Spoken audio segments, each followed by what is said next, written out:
खजुराहो नगर में अज्ञात युवकों के एक गिरोह द्वारा ठगी का नया पैंतरा अपनाया जा रहा है और अभी तक दर्जनों लोग इस गिरोह के जाल में फंस चुके हैं।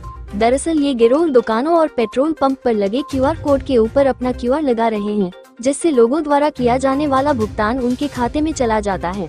नगर के कुछ CCTV कैमरों में ये संदेही युवक कैद भी हुए हैं। मामले का खुलासा तब हुआ जब राजेश मेडिकल स्टोर्स की संचालक ओमवती गुप्ता के एक ग्राहक द्वारा ऑनलाइन भुगतान किया जा रहा था। उन्होंने बताया कि सुबह एक ग्राहक पेमेंट कर रहा था, तब उसने देखा कि QR स्कैन करने पर छोटू तिवारी नाम आ रहा है। इसके बाद उन्होंने तुरंत पुराना स्कैनर हटाया और नए QR कोड पर भुगतान कराया।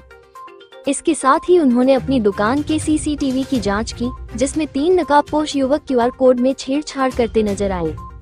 नगर के एक पेट्रोल पंप कर्मचारी ने भी इसी तरह की घटना की पुष्टि की है। उसने बताया कि सुबह जब कुछ ग्राहकों ने पेमेंट किया तो पैसे पेट्रोल पंप के खाते में जमा नहीं हुए। जांच करने पर पता चला कि QR कोड के ऊपर किसी ने रात के वक्त दूसरा QR कोड चिपका दिया है, जिस पर छोटू तिवारी का नाम आ रहा है। जैन मंदिर मार्ग के नारायण मार्केट की राज प्रोविजंस दुकान के संचालक नितेश गुप्ता, बड़े भैया पान वाले, आबिद खान बिरयानी वाले के QR कोड में भी इसी तरह छेड़छाड़ की गई है। ठगी की शिकायतें मिलने के बाद पुलिस ने मामले की जांच शुरू कर दी है। खजुराहो थाना प्रभारी अतुल दीक्षित ने व्यापारियों को सलाह दी है कि वे नियमित रूप से अपने QR कोड की जांच करते रहें तथा किसी भी संदिग्ध की सूचना मिलने पर पुलिस को बताएं। जैसा कि जानकारी लगी है कि आपके यहाँ कोई QR रात्रि में चिपका गया, क्या घटना हुई है? और अपना परिचय बताएं, कौन सा मेडिकल? मेरा नाम है ओमवती गुप्ता, शॉप का नाम है राजेश मेडिकल स्टोर। और मेरे यहाँ कोई 1:30 से 2 बजे के बीच में कोई अपना QR लगा गया है। जब सुबह मेडिकल ओपन किया और फ़ोन पे करवा रही थी, तब मालूम पड़ा कि उसमें नाम चेंज हो गया है। मुझे उसने बताया कि इसका नाम चेंज है, आपके बच्चे ने नाम चेंज कर दिया क्या? मैंने कहा नहीं। जब मैंने देखा तो उसमें दिखा कि ये तो नाम चेंज ही है। क्या नाम से आ रहा था वो QR? उसमें नाम आ रहा था सुभाष तिवारी करके, और भी छोटू तिवारी आ रहा था। फिर मैंने उसको रोका, मैंने कहा भैया अभी इसमें मत करना। मैंने अपना दूसरा पेटीएम दिया, उसमें मैंने पैसे डलवाए। इसके बाद से फिर मैंने इसको चिपका दिया। ये फ्रॉड पनी हुई है रात में 1:30 से 2 के बीच में। हो सकता है किसी और के यहाँ भी QR चिपकाया हो और मेरे कैमरे में कैद हो गया, क्योंकि बाहर कैमरा लगा हुआ है। तब मैंने उसका रिकॉर्ड निकाला, अपने कैमरे में चेक किया तो उसमें साफ दिख रहा है कि वो 3 लोग आते हैं, एक बैग टांगे रहता है, एक पीछे बोरा से टांगे हैं और एक आता है वो QR बदल करके चला जाता है।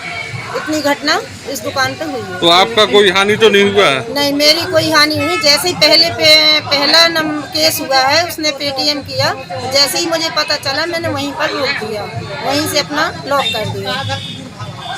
सर, कल खजुराहो के अंदर में एक चोरों ने एक नई स्कीम चालू की, जो QR कोड लगे रहते हैं दुकानों के बाहर, उसमें अपने नकली लगाकर उसमें ठगी का मामला सामने आ रहा है। सर, क्या मामला है सर? और क्या इस संबंध में लिखित में कोई कंप्लेन थाना खजुराहो में नहीं आई है, लेकिन कुछ जानकारी कुछ मीडिया के माध्यम से हमें प्राप्त हुई थी। इसमें सर ने थाना प्रभारी को निर्देशित किया था, तो हमने जाके देखा है इसमें। और मेरी सभी से अपील है कि QR कोड आप लोग पब्लिक प्लेस में नहीं लगाएं, उसको प्रॉपर सुरक्षित जगह में लगाएं, अपनी शॉप में लगाएं, जहाँ भी आप यूज़ कर रहे हैं वो आपके उसमें पोजीशन में चीज़ें होनी चाहिए। और इसमें उसके बाद भी हमने कहा है कि भले इसमें फाइनेंशियल लॉस नहीं हुआ है, यदि किसी के द्वारा QR कोड लगाया गया है तो UPI और अन्य माध्यम से सोर्स तक पहुँचे और इस पर कार्रवाई करें। सर, लगभग अभी जांच टीम भी बैठी है, आपने बताई है जिस प्रकार से। सर, कितने लोगों पे अनुमान है करके उन्हें कुछ जानकारी लगी हो तो? नहीं, जैसा मैंने आपको बताया कि पुलिस के पास कोई भी कंप्लेनेंट नहीं आया है। ये सिर्फ मीडिया के माध्यम से ही कुछ जानकारी प्राप्त हुई है, उसको हमसे वेरीफाई कर रहे हैं।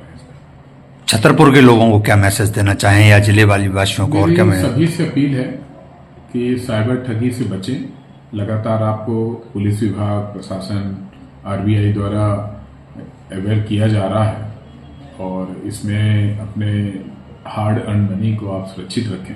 और QR कोड के संबंध में कहूँगा कि यदि आप अपनी शॉप के लिए QR कोड रखा है तो उसको रेगुलर चेक भी करते रहें, उसको सुरक्षित अपनी दुकान में आपके पोजीशन में रहे, ताकि गलत आदमी कहीं उसको रिप्लेस करके फ़ायदा लेने का प्रयास न करें।